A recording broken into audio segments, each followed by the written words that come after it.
ان اللہ يحب التوابین ويحب المتطہرین. بتحقیق خدا توبہ کرنے والوں اور پاکیزہ رہنے والوں کو دوست رکھتا ہے. بسم اللہ الرحمن الرحیم. الحمد للہ رب العالمین وصلی اللہ علی محمد وآلہ الطاہرین. موضوع گفتگو غسل جنابت. البتہ ہماری اس گفتگو کا عنوان ہے وہ چیزیں جو جنب پر حرام ہیں. جنب وہ شخص ہے کہ جس پہ غسل جنابت واجب ہو. 5 چیزیں کہ جو اہم ہیں اور انہی کے ساتھ کچھ اور چیزیں بھی بیان ہوتی ہیں وہ سب حرام ہیں ایسے شخص پہ کہ جس نے غسل جنابت انجام نہ دیا ہو. اب اگر وہ غسل جنابت انجام دے دے تو وہ چیزیں اس کے لیے جائز ہو جائیں گی. پہلی چیز جو حرام ہے جنب پر یعنی جس پہ غسل جنابت واجب ہے وہ ہے قرآن مجید کی کتابت کو چھونا. اب یہ کتابت چاہے کسی کتاب میں ہو یا قرآن مجید میں ہو یا اسی طریقے سے کسی ماربل پہ ہو یا کسی میٹل سے لکھی ہوئی ہو یا اسی طریقے سے کسی پینٹنگ پہ ہو. پینٹنگ وغیرہ یا اسٹیکرز کو عام طور پہ لوگ اتنی اہمیت نہیں دیتے، لیکن اگر کسی اسٹیکر میں کوئی آیت ہے یا اللہ سبحانہ و تعالیٰ کا نام ہے تو اس کا وہی حکم ہے جو قرآن مجید کا ہے. اور اسی طریقے سے اگر پینٹنگ میں فرض کریں کہ الحمدللہ رب العالمین لکھا ہوا ہے، گو کہ وہ پینٹنگ ہے، گو کہ وہ ایک طرح سے ڈیکوریشن کی چیز ہے، لیکن اس کو بھی بغیر غسل واجب کے انجام دیے یعنی اگر کسی پر جنابت واجب ہے تو وہ اس کو نہیں چھو سکتا. اسی طریقے سے اگر کوئی پتھر کی چیز بنی ہوئی ہے اور آیے قرآنی ہے تو اس کو بھی نہیں چھوا جا سکتا. اور ان کے علاوہ اس جانب بھی توجہ رہے کہ جب کہا جائے کہ قرآن کی کتابت تو چاہے وہ پورا قرآن ہو اور چاہے وہ مکمل آیت ہو اور چاہے آیت کا ایک حرف ہو. مثال کے طور پہ اگر کہیں پر لکھا ہوا ہے الحمدللہ رب العالمین تو نہ مکمل آیت کو چھو سکتے ہیں اور نہ ہی الحمدللہ رب العالمین کے الف کو چھو سکتے ہیں. پینٹنگ کو چھو سکتے ہیں لیکن اس چیز کو نہیں چھو سکتے کہ جس کے بارے میں کہا جائے کہ یہ آیت کا الف ہے، اس کو نہیں چھوا جا سکتا. اسی طریقے سے اللہ سبحانہ و تعالیٰ کے ناموں کو جنب شخص کے لیے جائز نہیں ہے کہ وہ چھوئے چاہے وہ کسی بھی زمان میں کیوں نہ ہو. اسی طریقے سے انبیاء علیہ الصلوۃ والسلام خصوصاً رسول اللہ صلی اللہ علیہ وسلم اور مولا امیر المومنین اور باقی ائمہ علیہ الصلوۃ والسلام اور جناب سیدہ سلام اللہ علیہ کے ناموں کو بھی نہیں چھونا چاہیے.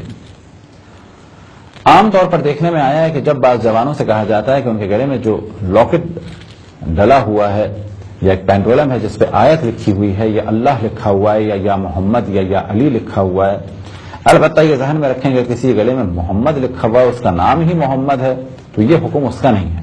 ہاں اگر اس کے گلے میں محمد کا پینڈولم ہے اور اس کی مراد ہے محمد سے رسول اللہ صلی اللہ علیہ وآلہ وسلم کا اسم گرامی تو آپ کے نام کو اس شخص کے لیے چھونا جائز نہیں ہے کہ جس پہ غسل جنابت واجب ہو.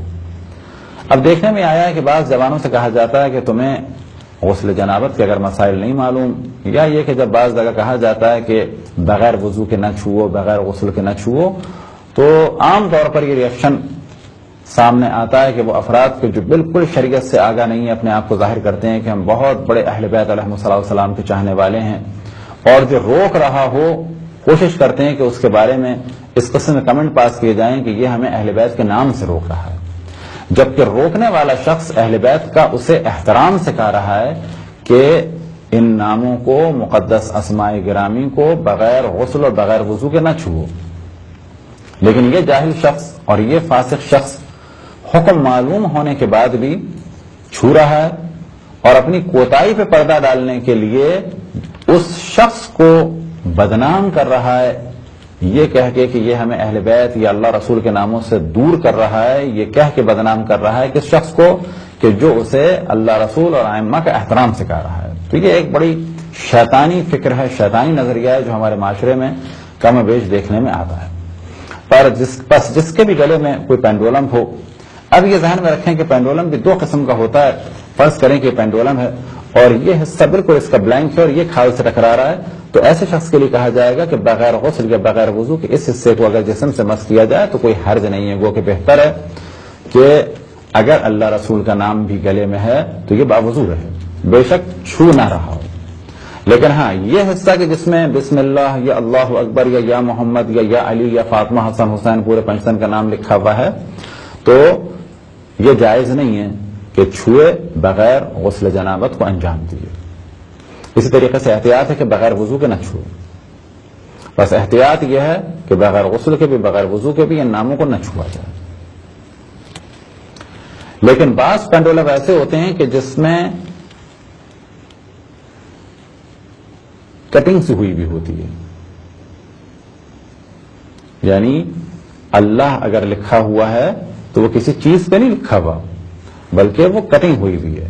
بس یہاں سے اگر چھوا جائے، فرض کریں کہ اللہ لکھا ہوا ہے تو یہاں سے چھوا جائے بغیر غسل جنابت کے، یہ بھی حرام ہے. یہاں سے چھوا جائے تو یہ بھی حرام ہے.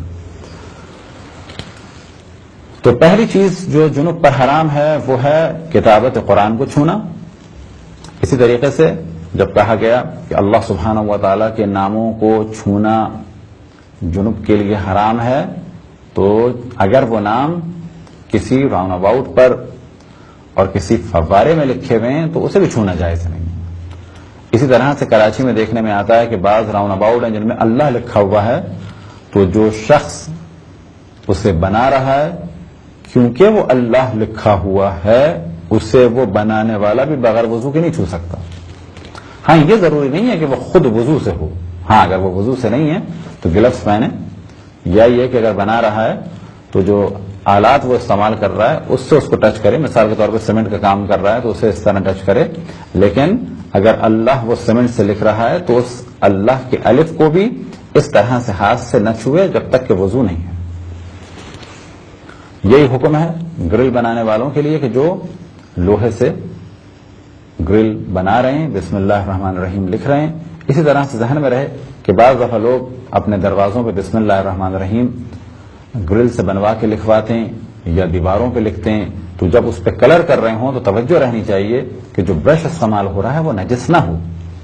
کیونکہ اگر وہ برش ایسا ہے کہ جو کچھ ہی دیر پہلے نجاست میں استعمال ہوا، اور فرض کریں کہ دیوار کے آس پاس کچھ لوگ پیشاب بھی کرتے تھے، پہلے وہ برش وہاں پہ چلا، اب اس کے بعد وہ برش چلتے چلتے چلتے چلتے اس جگہ تک پہنچ گیا ہے کہ جہاں پر دیوار میں ابھرا ہوا لکھا ہے بسم اللہ الرحمن الرحیم، تو یہ بسم اللہ الرحمن الرحیم گو کہ دیوار پہ لکھا ہوا ہے. اس کا حکم ہے حکم قرآن مجید، اور اس کو نجس کرنا اور اسی طریقے سے بغیر وضو کے چھونا جائز نہیں ہے. دوسری چیز جو جنوب پر حرام ہے وہ یہ کہ وہ داخل ہو مسجد الحرام میں یا مسجد النبوی میں. اس کا داخل ہونا ہی حرام ہے چاہے وہ بے شک نہ روکے. تیسری چیز جو حرام ہے وہ ہے مسجد میں رکنا. بس مسجد الحرام اور مسجد نبوی اور عام مساجد میں ایک فرق ہے. وہ فرق کیا ہے کہ اگر کوئی مسجد الحرام میں گزر بھی جائے تو یہ کام حرام کیا اس نے، مسجد نبوی میں گزر بھی جائے تو یہ کام اس نے حرام کیا. لیکن عام مساجد اور معصومین کے روزوں کا حکم یہ ہے کہ اگر وہ نجس کرتا ہے تو یہ کام حرام ہے، لیکن اگر تیزی سے گزر جائے اور نہ رکے تو پھر حرام نہیں ہے یہ عمل. چوتھی چیز جو جنوب پر حرام ہے وہ ہے مسجد میں کوئی چیز جنابت کے عالم میں رکھنے کے لیے جانا، حتیٰ احتیاط یہ کہ باہر سے بھی اگر رکھے، کھڑکی سے رکھے، تو یہ عمل جائز نہیں ہے. پانچویں چیز جو جنوب پر حرام ہے اور جب تک وہ غسل جنابت نہ کر لے تو اس کے لیے جائز نہیں ہوگی، وہ ہے ان سوروں کا پڑھنا کہ جس میں واجب سجدہ ہو. 4 سورہ قرآن مجید کے ایسے ہیں کہ جن میں سجدہ واجب ہے. نمبر 1 سورہ سجدہ، نمبر 2 سورہ فصلت، نمبر 3 سورہ نجم، اور نمبر 4 سورہ علق یعنی اقرا، یعنی سورہ اقرا. یہ 4 سورے ایسے ہیں کہ ان کی بسم اللہ پڑھنا بھی جائز نہیں ہے اس شخص پر کہ جو جنابت کے عالم میں ہو. اب سوال کیا جائے باقی سورے پڑھے جا سکتے ہیں تو کہا جائے گا باقی سورے پڑھے جا سکتے ہیں، یہ 4 سورے نہیں پڑھے جا سکتے، نہ پورے نہ آدھے اور نہ ابتدا کی جا سکتی ہے. لیکن اگر کسی کی توجہ نہ ہو اس نے ابتدا کر دی تو فوراً روک دے. لیکن سوال یہ کیا جائے کیا ایسا شخص جس پہ غسل جنابت واجب ہو سورہ حمد پڑھ سکتا ہے، تو کہا جائے گا کہ جائز ہے. 7 سے زیادہ آیتیں پڑھنا اس کے لیے مکروہ ہیں، اور یہاں پہ مکروہ کے معنی ہے کہ کم ثواب ہے، لیکن یہ پڑھ سکتا ہے، لیکن کس صورت میں کہ قرآن مجید کی کتابت کو ٹچ نہ کر رہا ہو۔ تو یہ وہ 5 چیزیں ہیں، اور اس کے ضمن میں کچھ اور چیزیں بیان ہوئیں کہ جب تک غسل جنابت نہ ہو تو ان چیزوں کو انجام دینا حرام ہے، اور انہی چیزوں کے بارے میں کہا جاتا ہے کہ وہ چیزیں کہ جو جنوب پر حرام ہیں۔ اور اب اس جانب توجہ دلائیں کہ جنابت ایک کیفیت کا نام ہے، اور جو اس کیفیت میں مبتلا ہو اس شخص کو کہا جاتا ہے جنوب۔ بس جنوب پر 5 چیزیں اور اس کے ساتھ اور وہ چیزیں کہ جو ان کے ساتھ بیان ہوئیں وہ حرام ہیں۔ خداوند تبارک و تعالیٰ سے دعا ہے کہ بحق محمد و آل محمد ہمیں اپنے رسول، اپنی حجتوں، خصوصاً امام زمان علیہ الصلوۃ والسلام کی معرفت اور اطاعت کی توفیق عطا فرمائے۔ وصلی اللہ علی محمد و آلہ الطاہرین۔